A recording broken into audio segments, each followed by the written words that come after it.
अमरावती स्थानिक गुन्हे शाखा व तळेगाव दशासर पोलिसाची अवैध गांजा बाळगणाऱ्यांवर कारवाई।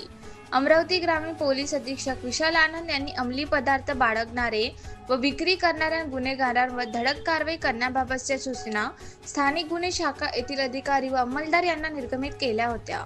त्या अनुषंगाने 9 नोव्हेंबर रोजी स्थानिक गुन्हे शाखा अमरावती ग्रामीणचे पोलीस उपनिरीक्षक मूलचंद भांबुरकर त्यांच्या पथकासह तळेगाव दशासर पोलीस स्टेशन हद्दीत अवैध धंद्यावर अंकुश ठेवणे कामी पेट्रोलिंग करीत असताना गोपनीय बातमीदारामार्फत खबर मिळाली की तळेगाव दशासर पोलीस स्टेशन हद्दीत राजुरा गावाकडून सुलतानपूर गावाकडे एक इसम पाटीवर कॉलेज बॅगमध्ये अवैधरित्या गांजा अंमली पदार्थ विक्रीकरिता घेऊन येणार आहे।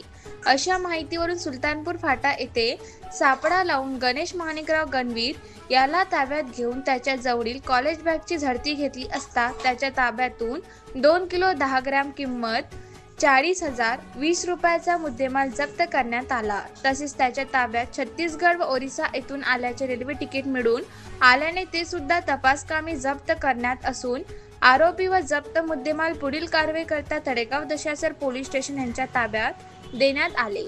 अशी माहिती आज 10 नोव्हेंबर सोमवार रोजी दुपारी 12:51 पोलिसांनी दिली आहे।